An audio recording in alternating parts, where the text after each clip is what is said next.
పరిశుద్ధ గ్రంథం నుండి దేవుని వాక్యాన్ని కొద్ది నిమిషాలు మనం ధ్యానించుకుందాం. ప్రియ దైవజనగమా, పరిశుద్ధ గ్రంథం నుండి మొదటి రాజుల గ్రంథం 8వ అధ్యాయము 28వ వాక్యాన్ని చదువుకుందాం. మొదటి రాజుల గ్రంథం 8వ అధ్యాయము 28వ వాక్యాన్ని చదువుకుందాం. అయినను యెహోవా నా దేవా, నీ దాసుడనైన నా ప్రార్థనను విన్నపమును అంగీకరించి ఈ దినమున నీ దాసుడనైన నేను చేయు ప్రార్థనను పెట్టు మొరను ఆలకించుము. హల్లెలూయా. ఈ ఉదయకాలం ముందు పరిశుద్ధ గ్రంథము నుండి ప్రార్థన ప్రయాణము అనేటువంటి మాటను కొద్ది నిమిషాలు మనం ధ్యానించుకుందాం. ప్రార్థన ప్రయాణము అనేటువంటి అంశాన్ని కొద్ది నిమిషాలు ధ్యానించుకుందాం.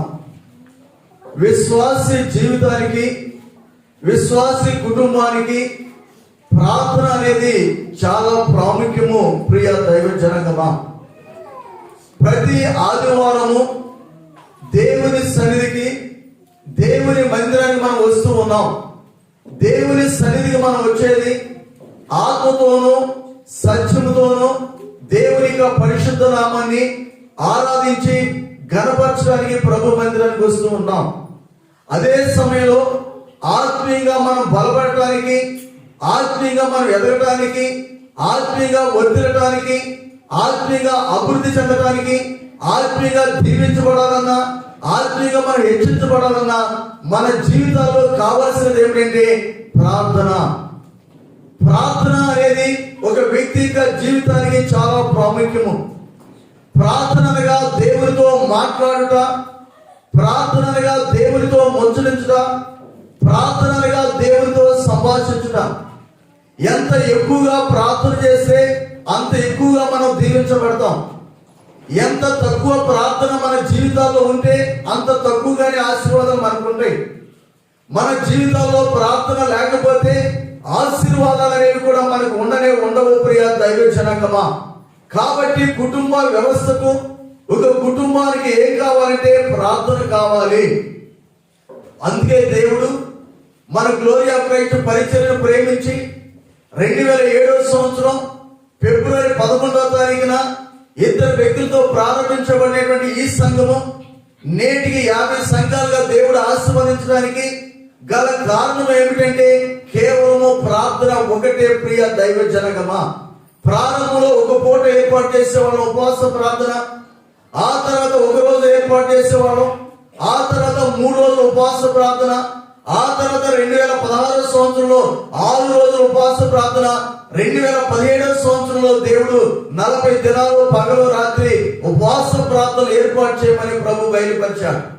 ఎప్పుడైతే దేవుని మాటకు లోబడి, దేవుని మాటకు విధేయత చూపించి 40 రోజులు కూడా పగలు రాత్రి రోజుకి 3 సార్లు ప్రార్థన ఏర్పాటు చేస్తూ దేవుని ఆలయంలో, దేవుని మందిరంలో అనేక మంది వచ్చి మోకరించి అంగులాడుస్తూ కన్నీరు కారుస్తున్నప్పుడు దేవుడు కూడా మన పరిచర్యను అభివృద్ధి చేస్తున్నాడు, మన పరిచర్యను ఆశీర్వదిస్తున్నాడు. మరి సంఘాలను కూడా కట్టడానికి, స్థాపించడానికి ప్రభు ఎంతగానో తన కృపను అనుగ్రహించున్నాడు. హల్లెలూయా. గల కారణం ఏంటంటే ప్రార్థన. ఇక్కడ సొలొమోను మహారాజు అంటున్నటువంటి మాటలు మొదటి రాజుల గ్రంథం 8వ అధ్యాయము 22వ వాక్యంలో మనం చూసినట్లయితే, ఇశ్రాయేలీయుల సమాజకులు అందరూ చూచుచుండగా సొలొమోను యెహోవా బలిపీఠం ఎదుట నిలబడి ఆకాశము తట్టు చేతులెత్తి ఇట్లనెను. హల్లెలూయా. సొలొమోను మహారాజు ఆకాశమందున్నటువంటి దేవుని వైపు 2 చేతులు కూడా పైకెత్తి దేవుని సన్నిధిలో ప్రార్థన చేస్తున్నాడు. ప్రియ దైవ జనగమా, తను చేస్తున్నటువంటి ప్రార్థనలో ఒక ప్రాముఖ్యమైనటువంటి మాట అంటాడు. 25వ వాక్యం చివరి భాగం అంటాడు, నీవు నీ దాసుడును నా తండ్రినకు దావీదునకు ఇచ్చిన వాగ్దానము స్థిరపరచుము. హల్లెలూయా. మన దేవుడు వాగ్దానాన్ని స్థిరపరిచేటువంటి దేవుడు. ప్రియ దైవ జనగమా, మన జీవితాల్లో, ప్రభు బిడ్డల జీవితాల్లో వాగ్దానాలు చేస్తాడు. వాగ్దానం చేసిన తర్వాత వాగ్దానాన్ని స్వతంత్రించుకోవడానికి, వాగ్దానము మన జీవితంలో నెరవేర్చబడాలి అంటే, వాగ్దానాన్ని మనం స్వతంత్రించుకోవాలంటే మనలో ఏముండాలంటే ప్రార్థన ఉండాలి. మనలో ప్రార్థన ఉన్నప్పుడు, మనం ప్రార్థన చేసినప్పుడు ఆ వాగ్దానాన్ని మనం స్వతంత్రించుకోగలుగుతాం. మనలో ప్రార్థన లేదు అనుకోండి, వాగ్దానాన్ని మనం స్వతంత్రించుకోలేము. ప్రియ దైవ జనగమా, 99వ సంవత్సరంలో మా వివాహం అయింది జూన్ నెల 2వ తారీఖు. ఆ తర్వాత బెంగళూరు బైబిల్ కాలేజీకి వెళ్ళాను. వెళ్ళిన తర్వాత మరి పెళ్ళైంది. పెళ్ళైన 28 రోజులకే పాస్టర్ గారిని కూడా నేను ట్రైనింగ్ అయిన బైబిల్ కాలేజీకి బెంగళూరులో పంపించాను. దేవుడు మాకు ఒక వాగ్దానం చేశాడు. ఆ వాగ్దానం ఏమిటంటే, నేను మీకు ఒక మగబిడ్డను ఇస్తాను, మరలా ఆ బిడ్డను తిరిగి నా సేవగా అప్పగించండి అని దేవుడు వాగ్దానం చేశాడు. కానీ ఆ వాగ్దానాన్ని పట్టుకుని మేము ప్రార్థన చేస్తున్నాం. మొదటి మగబిడ్డను సాతానుడు ఐబీపీ తీసుకొచ్చి 9వ నెలలో చనిపోయాడు. మరలా రెండోసారి మగపిల్లడు చనిపోయాడు. మూడోసారి మగపిల్లడు చనిపోయాడు. మొత్తం 3 మగపిల్లలు మేము కోల్పోయాం. అయినప్పటికీ కూడా మా ఎదుట ఏం కనబడుతుంది? ఒక వాగ్దానం కనబడుతుంది. ఏ వాగ్దానం? నేను నీకు ఒక కుమారుని అనుగ్రహిస్తాను, మరలా ఆ కుమారుని నా పరిచర్యకు అప్పగించు అని. అదే వాగ్దానాన్ని పట్టుకుని ప్రార్థన చేస్తున్నప్పుడు మరలా 4వసారిగా దేవుడు జాషువా డానియేలు కుమారుని దేవుడు అనుగ్రహించాడు. హల్లెలూయా. వాగ్దానము చేయటము దేవుని ఇష్టము, దేవుని చిత్తము, దేవుని ఉద్దేశము, దేవుని సంకల్పము. దేవుని చిత్తములో, దేవుని ఉద్దేశంలో, దేవుని ప్రణాళికలో ఆయన ప్రేమించిన బిడ్డలని ఆశీర్వదించాలని, ఆయన ప్రేమించిన బిడ్డలను దీవించాలని, ఆయన ప్రేమించిన బిడ్డలు ఉన్నతమైన స్థాయిలో, ఉన్నతమైన స్థితిలో ఉండాలని ప్రభు కోరుకుంటాడు. ఆ వాగ్దానం దేవుడు చేశాడులే, వాగ్దానం దేవుడు నాకు ఇచ్చాడని మనం మౌనంగా ఉన్నాం అనుకోండి, మన జీవితంలో వాగ్దానం నెరవేర్చబడదు. ప్రియ దైవ జనగమా, ఆ వాగ్దానం మన జీవితంలో నెరవేర్చబడాలి అంటే మనం ఏం చేయాలంటే ప్రార్థన చేయాలి. దేవుని సేవకు వచ్చిన తర్వాత 18 సంవత్సరాలు అద్దె గృహాలలో ఉన్నాము. సొంత ఇల్లు మాకంటూ లేదు. అలాంటి సమయంలో దేవుడు ఇదే బలిపీఠం మీద మాట్లాడుతున్నాడు.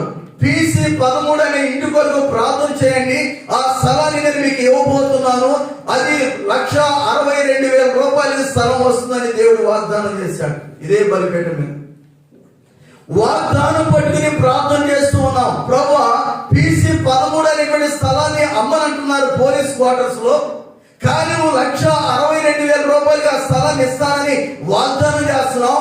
3వ వాగ్దానం 21 వారాల్లో ఆ ఇల్లు పూర్తవుతుందని దేవుడు చెప్పాడు.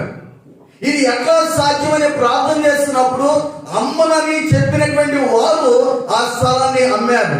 దేవుడు చెప్పిన రేటుకే 1,62,000 రూపాయల స్థలం వచ్చింది. దేవుడు చెప్పిన రీతిగానే 21 వారాల్లో 21 లక్షల రూపాయలతో గృహాన్ని నిర్మించి తండ్రికి ప్రతిష్ఠ చేయడానికి ప్రభు కృప చూపించాడు. హల్లెలూయా. దేవుడు మాట ఇచ్చాడు, దేవుడు ఒక మాట సెలవిస్తాడు, దేవుడు ఒక వాక్కు సెలవిస్తాడు, దేవుడు ఒక వాగ్దానం చేస్తాడు. ఆ వాగ్దానం చేసిన తర్వాత వాగ్దానాన్ని స్వతంత్రించుకోవడానికి, వాగ్దానాన్ని పొందుకోవడానికి, వాగ్దానాన్ని మనం విజయాన్ని సాధించడానికి, జీవితాన్ని పొందుకోవడానికి మనం ఉపయోగించవలసిన ఆయుధం ఏంటంటే ప్రార్థన. ఈ ప్రార్థన దావీదు జీవితంలో దేవుడు వాగ్దానం చేశాడయ్యా, దావీదు నీవు నాకు నామ మహిమ ఘనత కొరకు మందిరాన్ని నిర్మించు, కానీ నీ గర్భవాసంలో పుట్టబో కుమారుడు నా నామ మహిమ ఘనత కొరకు మందిరాన్ని నిర్మిస్తాడని చెప్పాడు. చెప్పినప్పుడు ఆ మాట వాగ్దానము దావీదు తన కుమారుడైనటువంటి సొలొమోను మహారాజుని చెప్తాడయ్యా, నా తండ్రి అయినటువంటి దేవుడు, సృష్టికర్త అయినటువంటి దేవుడు ఈ వాగ్దానాన్ని నా జీవితంలో చేశాడు కాబట్టి ఆ పని చేయడానికి నీవు పూనుకోబోతున్నావు. ఆ వాగ్దానం నేను చెప్పినప్పుడు అలాంటి పరిస్థితుల్లో సొలొమోను మహారాజు మనం చదివినటువంటి వాక్య భాగంలో అక్కడ ప్రార్థన చేస్తున్నాడు. ప్రియ దైవ జనంగా మనం చదువుకుందాం అదే మాట. అయినను యెహోవా నా దేవా, నీ దాసుడైన నా ప్రార్థనను విన్నపమును అంగీకరించి ఈ దినమున నీ దాసుడైన నేను చేయు ప్రార్థనను పెట్టు మొరను ఆలకించుము. హల్లెలూయా. ఎందుకంటే మన దేవుడు ప్రార్థన కలిగినటువంటి దేవుడు. ప్రియ దైవ జనగమా, ప్రార్థన ఆలకించే దేవుడని మనకు అర్థమైంది, ప్రార్థన అంగీకరించే దేవుడని మనకు అర్థమైంది. ఈ ప్రార్థన ఆలకించేటువంటి దేవుడు కాబట్టి ఆ తర్వాత సొలొమోను మహారాజు మందిరాన్ని నిర్మిస్తాడు, తండ్రి కుమార పరిశుద్ధాత్మ నామములో ప్రతిష్ఠిస్తాడు. దేవుని నామ మహిమార్థంగా మందిరంలో ఆరాధన జరుగుతూ ఉంటుంది. అయితే ఈ విధంగా ప్రార్థనలో ఉన్నటువంటి సత్యాన్ని, ప్రార్థనలో ఉన్నటువంటి గొప్పతనాన్ని గ్రహించినటువంటి మనం ఏం చేయాలంటే ప్రార్థన చేయడం ప్రారంభించాలి. ఏం చేయాలండి? ప్రార్థన చేయడం ప్రారంభించాలి. ఆదివారం మన మందిరానికి వచ్చామనుకోండి, ప్రార్థన చేయడానికి మనకు అవకాశం ఉండదు. ఆదివారం మనం ఆరాధిస్తాం దేవుణ్ణి, ఆదివారం దేవుని నామని గొప్ప చేస్తాం. కానీ ఈ 40 దినాలు పగలు రాత్రి జరిగేటువంటి ఈ 3 కూటాల్లో మనం పాల్గొన్నప్పుడు దేవుని ఆలయంలో, దేవుని మందిరంలో నీ మనసిప్పి నీ హృదయ అంతరంగంలో నుండి దేవుని సన్నిధిలో నీళ్లు కుమ్మరించినట్టుగా దేవుని సన్నిధిలో మోకరించి ప్రార్థన చేయగలగడానికి దేవుడు అవకాశాన్ని మనకు అనుగ్రహిస్తాడు. ప్రియ దైవ జనగమా, ఆ అవకాశము మనకు అనుగ్రహించినప్పుడు దేవుని సన్నిధిలో మనం ఏం చేస్తామంటే ప్రార్థన చేస్తాం. ప్రార్థన చేసినప్పుడు దేవుడు మన జీవితాల్లో అద్భుతమైనటువంటి ఆశ్చర్యమైనటువంటి కార్యాలను ప్రభు జరిగిస్తాడు. 53వ కీర్తన 4వ వాక్యాన్ని చదువుకుందాం. దేవునికి ప్రార్థన చేయక ఆహారము మృంగునట్లుగా నా ప్రజలను మృంగు పాపాత్ములకు తెలివి లేదా? హల్లెలూయా.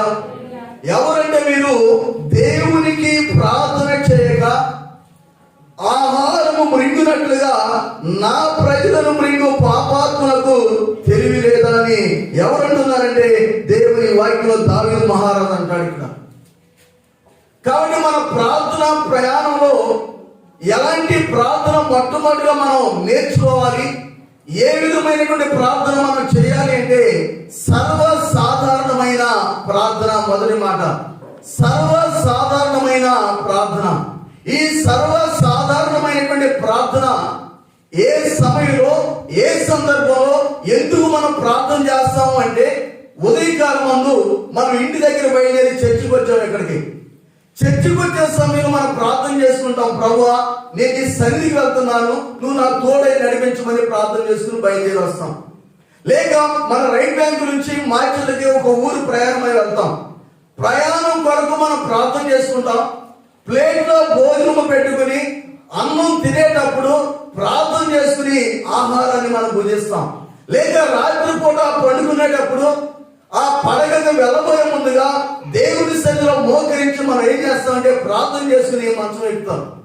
మళ్ళా ఉదయకాలం ముందు లేచిన వెంటనే మోకరించి మనం ప్రార్థన చేసుకుని మన పనులను మనం ప్రారంభించుకుంటాం. ఈ ప్రార్థన దావీదు అంటాడు కదా, సర్వసాధారణంగా చేసేటువంటి ప్రార్థన అన్నాడండి. అంటే జనరల్ గా సర్వసాధారణంగా మనం ఇలాంటి ప్రార్థన చేస్తాం. ప్రయాణమై వెళ్తున్నా, లేక ఒక పనిని తలపెడుతున్నా, ఒక కార్యాన్ని తలపెట్టబోతున్నా, మనం ప్రయాణం కొరకు ఆయా సమయాల్లో ఆయా సందర్భాల్లో చేస్తుంటాం. 54వ కీర్తన 2వ వాక్యాన్ని చదువుకుందాం. 54వ కీర్తన 2వ వాక్యం. దేవా, నా ప్రార్థన ఆలకింపుము, నా నోటి మాటలు చెవిని పెట్టుము. హల్లెలూయా. దేవా, నా ప్రార్థన ఆలకించుము, నా నోటి మాటలు చెవిని పెట్టుము అంటున్నాడు దావీదు మహారాజు.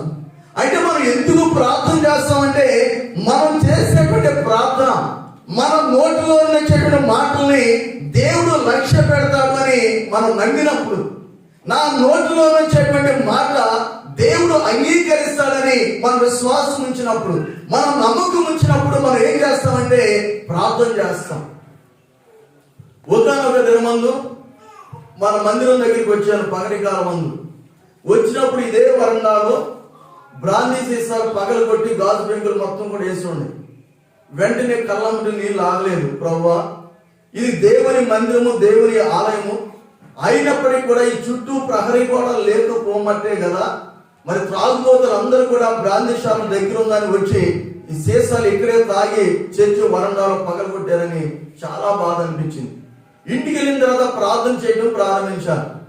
ప్రభువా, ఈ విధంగా ఉన్నప్పుడు నీ మందిరము పరిశుద్ధమైనది కాబట్టి సమస్త జనులకు పరిశుద్ధ మందిరం అంటున్నారు కాబట్టి ఈ ప్రహరీ గోడ నిర్మించాలంటే స్థలం ఎక్కువగా ఉంది, దాదాపుగా ఒక 2-3 లక్షలు ఖర్చు అవుతుంది కదా అని చెప్పేసి ప్రార్థన చేసినప్పుడు దేవుడు అన్నాడు కదా, దేవుడు మాట్లాడాడు. ఎందుకు దేవుడు మాట్లాడటానికి వాక్యం, నా నోటి మాటలు చెవిని పెట్టుము. హల్లెలూయా. నోటి మాటని చెవిని పెట్టేటువంటి దేవుడు. మన నోటిలో నుండి వచ్చేటువంటి మాట ప్రార్థన. మన నోటిలో నుండి వచ్చినటువంటి ప్రార్థనను దేవుడు లక్ష్యం ఉంచుతాడు కాబట్టి ఆ దేవుడు లక్ష్యం ఉంచి అన్నాడు కదా, డిసెంబర్ 25వ తేదీన చర్చిలో ప్రకటించు స్వేచ్ఛ అర్పణ అన్నాడండి. ఏమన్నాడండి? డిసెంబర్ 25వ తారీఖున చర్చిలో ప్రకటించు స్వేచ్ఛగా అర్పణ అర్పించమని. అదే ప్రకారంగా డిసెంబర్ 25వ తారీఖు క్రిస్మస్ పండుగ రోజున ఇదే బలిపీఠ మీద చర్చిలో మీ అందరి ఎదుట ప్రకటించాను. దేవుడు చెప్పిన సమాధానము, దేవుడు చెప్పిన మాటకి దేవుని సేవకుడిగా నేను లోబడ్డాను. యాజకుడు చెప్పిన మాటకి విశ్వాసులు అందరూ లోబడ్డారు కాబట్టి ఈ 4 ప్రహరీ గోడలు కట్టడానికి 10 లక్షల చిల్లర అయిందండి ఖర్చు. ప్రభు మహిమ కలుగుగా 10 లక్షల రూపాయలు మనకు వస్తాయండి. మన రైట్ బ్యాంక్ లో ముస్లింస్ శ్మశాన వాటికి ఎమ్మెల్యే గారు 10 లక్షలు ఇచ్చాడు. వాళ్ళు శంకుస్థాపన చేశాడు. మనం గోడలు కట్టుకుని మన డబ్బుల చేత, మన విశ్వాసులు ఇచ్చిన 10 లక్షల రూపాయల చేత ఎమ్మెల్యే గారిని తీసుకొచ్చేసి మనం రిబ్బన్ కట్ చేయించుకున్నాం. మన విశ్వాసులు దాతృత్వం కలిగి మన ఆత్మీయ బిడ్డలు 50 సంఘాల్లో ఉన్నటువంటి విశ్వాసులు గుప్పిలిప్పినటువంటి డబ్బుల చేత ప్రభు ఏం చేశాడంటే మన మందిరానికి 4 ప్రక్కలు కూడా గోడలు నిర్మించడానికి ప్రభు కృప చూపించాడు. ఒక వ్యక్తి వల్ల కాదు, అది ఒక కుటుంబం వల్ల కాదు. ఎందుకంటే దేవుని వాక్యం సెలవిస్తుంది, ఆయన ప్రార్థన ఆలకించేటువంటి దేవుడు. ప్రియ దైవ జనగమా, కాబట్టి మనం ఏ ప్రార్థన తెచ్చుకోవాలంటే ఈ 40 దినాలు పగలు రాత్రి ప్రార్థన కూడికలలో మొట్టమొదటిగా దేవుని వాక్యం సెలవిస్తుంది సర్వసాధారణమైనటువంటి ప్రార్థన ఏర్పాటు చేసుకునేటువంటి వ్యక్తులుగా ఉండాలని ప్రభు వాక్యం సెలవిస్తుంది. ప్రియ దైవ జనగమా, రెండవ ప్రార్థన చూద్దాం. 2వ రాజుల గ్రంథం 20వ అధ్యాయం చేద్దాం. 2వ రాజుల గ్రంథం 20వ అధ్యాయము 3వ వాక్యం నుండి 5వ వాక్యం వరకు చదువుకుందాం. యెహోవా యథార్థ హృదయుడనై సత్యముతో నీ సన్నిధిని నేను ఎట్లో నడుచుకుంటునో నీ దృష్టికి అనుకూలముగా సమస్తమును నేను ఎట్లో జరిగించుతునో కృపతో జ్ఞాపకం చేసుకునమని హిజ్కియా కన్నీళ్లు విడుచుచు యెహోవాను వేడుకొనగా, యెషయా నడిమి సేవలో నుండి అవతలకు వెళ్ళక మునిపే యెహోవా వాక్కు అతనికి ప్రత్యక్షమై ఇలాగు సెలవిచ్చెను, నీవు తిరిగి నా ప్రజలకు అధిపతి అయిన హిజ్కియా యొద్దకు పోయి అతనితో ఇట్లనము, నీ పితరుడైన దావీదునకు దేవుడకు యెహోవా నీవు సెలవిచ్చినదేమనగా, నీవు కన్నీళ్లు విడిచా చూచితిని, నీ ప్రార్థన అంగీకరించున్నాను, నేను నిన్ను బాగు చేసేదను. 3వ దినమున నీవు యెహోవా మందిరమునకు ఎక్కిపోదు, ఇంకా 15 సంవత్సరాల ఆయుష్ నీకు ఇచ్చేదను. హల్లెలూయా. రెండవ ప్రార్థన కన్నీటి ప్రార్థన. కన్నీటి ప్రార్థన అనేది మన జీవితాలకి చాలా ప్రాముఖ్యమైనది.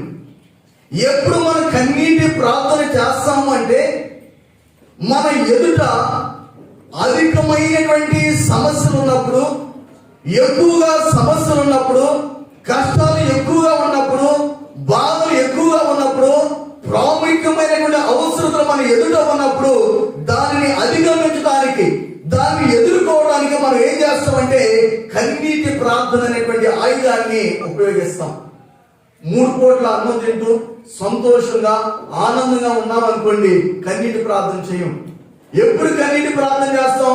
మనకు బాధ ఎక్కువైనప్పుడు, కష్టం ఎక్కువైనప్పుడు, శ్రమ ఎక్కువైనప్పుడు, శోధన ఎక్కువైనప్పుడు కన్నీరు కారడానికి మనం ఇష్టపడతాం. ప్రియ దైవ జనగమా, ఇక్కడ యూదా ప్రజల్ని పరిపాలిస్తున్నటువంటి యూదా రాజు అయినటువంటి హిజ్కియా ఏ సందర్భంలో కన్నీటి ప్రార్థన చేశాడు అంటే తనకి అనారోగ్యం గురైనప్పుడు, తాను జబ్బు పడినప్పుడు, ఆ జబ్బులో నుంచి విడుదల పొందలేనటువంటి స్థితిలో ఉన్నప్పుడు యెషయా ప్రవక్త వచ్చి, అయ్యా హిజ్కియా నువ్వు చనిపోతావు, మరణమవుతావు అని దేవుడు చెప్పాడు.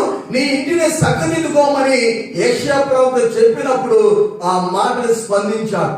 చనిపోతాను అన్నటువంటి వ్యక్తి బ్రతికాడు. ప్రియ దైవ జనగమా, చనిపోతాను అని అనుకున్నటువంటి వ్యక్తి దేవుని సన్నిధిలో అద్భుతమైన ఆశ్చర్యమైనటువంటి కార్యాన్ని ప్రభు ఇక్కడ జరిగించాడు. చనిపోతాను అని అనుకున్నటువంటి వ్యక్తిని దేవుడు ఏం చేశాడంటే, తను ఎప్పుడైతే తన గదిలోనే తన ముఖాన్ని గోడ తట్టు త్రిప్పుకొని ప్రభు సన్నిధిలో మోకరించి ప్రార్థన చేస్తున్నాడు, వెంటనే కన్నీరు కార్చాడు. ఆ కన్నీటి ప్రార్థన ద్వారా దేవుడు అన్నాడు కదా, నీవు కన్నీళ్లు విడుచుదా నేను చూస్తేనే. హల్లెలూయా. అదే దేవుడు చనిపోతామని చెప్పాడు.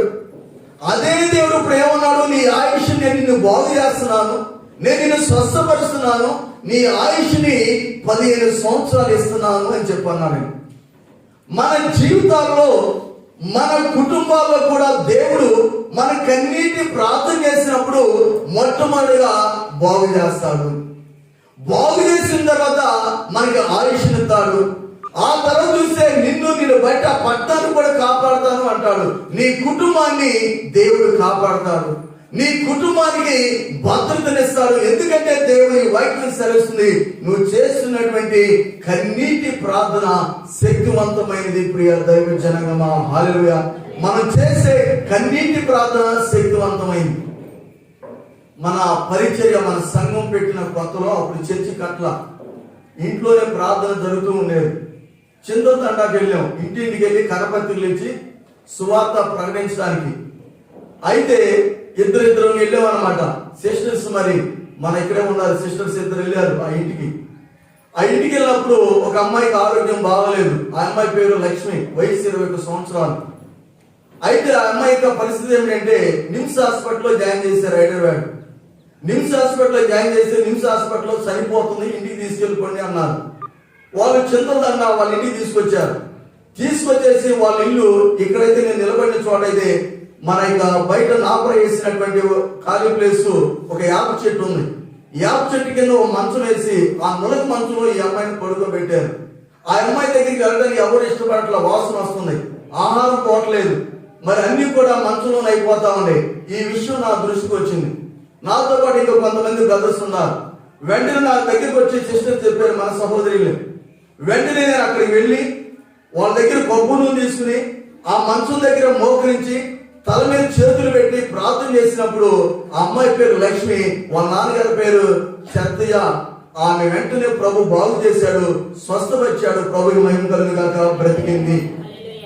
తర్వాత వాళ్ళు చింతల దండాల నుంచి మన పోలీస్ ఫోర్స్ లో ఇంట్లో జరిగేటువంటి ప్రార్థనకి ఆదివారం వచ్చేవాళ్ళు చింతల దండాల నుంచి ఆర్డర్ చేసుకుని.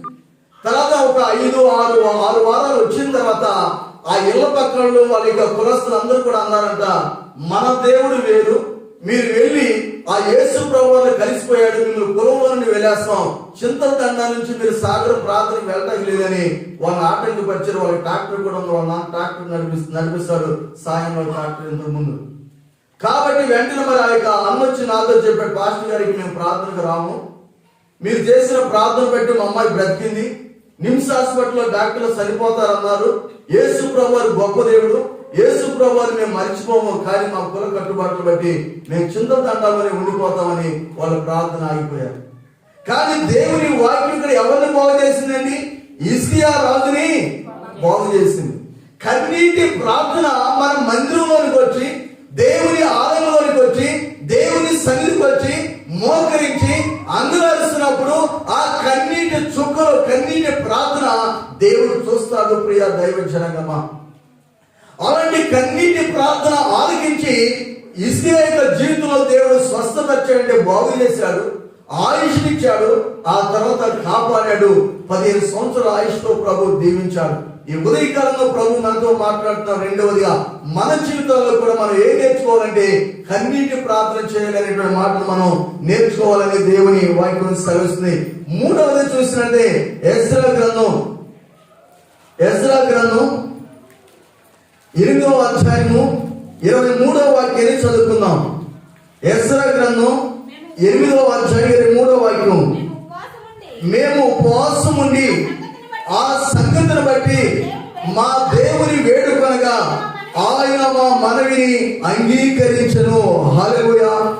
మేము ఉపవాసం ఉండి ఆ సంగతిని బట్టి మా దేవుని వేడుకొనగా ఆయన మా మనవి అంగీకరించెను. మూడవదిగా ఉపవాస ప్రార్థన.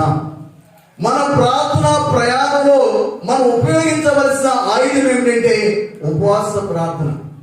ఉపవాసం ఉండి మనం ప్రార్థన చేయాలి.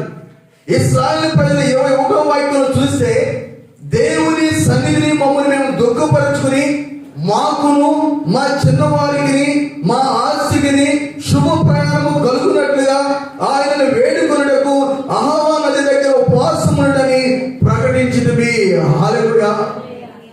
క్షేమకరమైన ప్రయాణం కొరకు, చిన్న పిల్లల కొరకు, యవనస్తుల కొరకు, కుటుంబం యొక్క బాగోగుల కొరకు వారు ఏం చేశారంటే ఇశ్రాయేలు ప్రజలు ఉపవాసం ఉండి ప్రార్థన చేశారంటండి.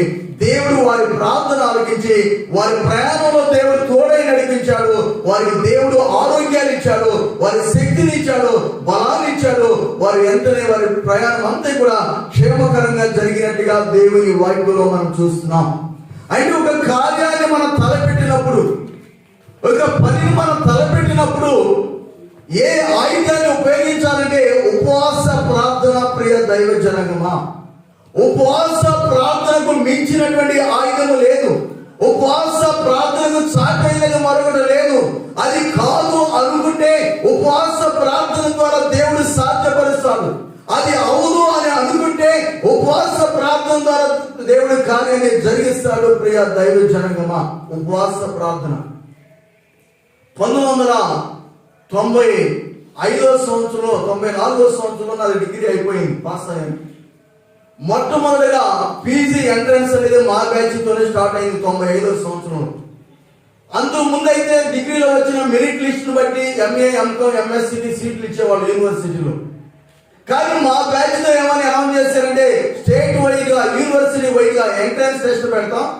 ఆ ఎంట్రన్స్ టెస్ట్ లో ఎవరికైతే ర్యాంక్ వస్తుందో వాళ్ళకే సీట్ వస్తుంది, కానీ ఈ సీటు దొరకని కాలేజీ స్టూడెంట్స్ అందరూ కూడా చాలా మరి ఏమైపోయారు, డిప్రెషన్ లోన్ అయిపోయారు, ఒత్తిడికి లోన్ అయిపోయారు, మనస్తాపానికి లోన్ అయ్యారు. అలాంటి పరిస్థితుల్లో నాకైతే మంచి ఆసక్తి ఉండేది. ఏ విధంగా సరే నేను యూనివర్సిటీలో మరి పొలిటికల్ సైన్స్ అనేది ఆ సబ్జెక్ట్ మీద నేను ఎంఏ చేయాలి.